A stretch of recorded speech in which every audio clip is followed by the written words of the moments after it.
I was watching, so it's Friday morning. I had band practice last night, got home late.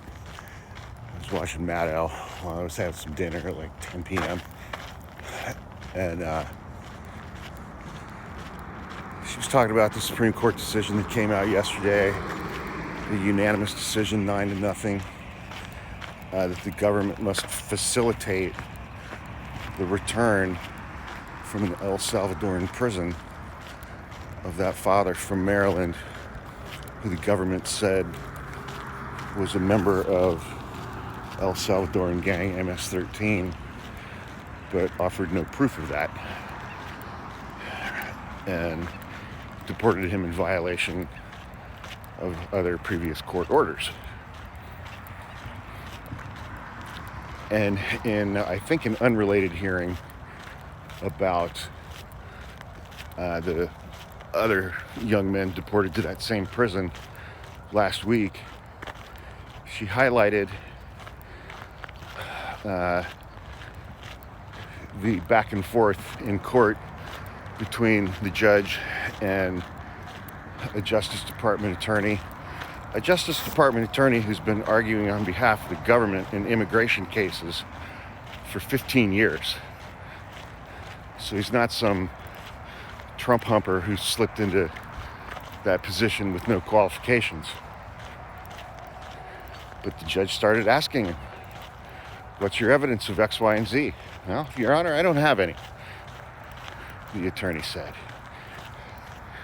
And the judge was like, "Well, why is it that you guys can't bring back this Maryland father from an El Salvadoran prison?" And the attorney was like, "I don't know the answer to that either, Your Honor."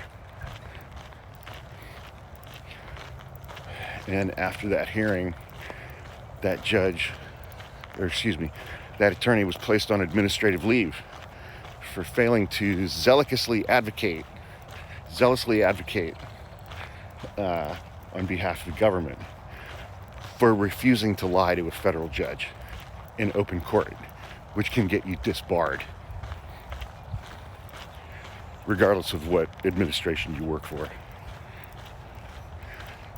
And Rachel went on to report that half of the frontline attorneys for the Solicitor General's office, the office at DOJ that argues on behalf of the government in federal courts and that argues on behalf of the federal government at the Supreme Court, half of the attorneys in that office have quit. Where are those attorneys? Why does every single cable news channel not have a panel of 3 or 4 of those attorneys who just left the Solicitor General's office? Why are they not on TV, on every frickin' show, every single day, answering questions about what's actually going on inside the Department of Justice right now,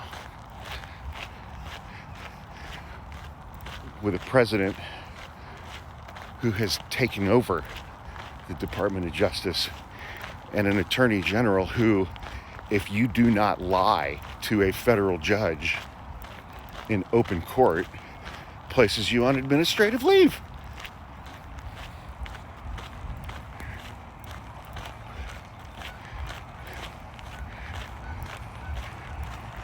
We really need to be hearing from those attorneys ASAP.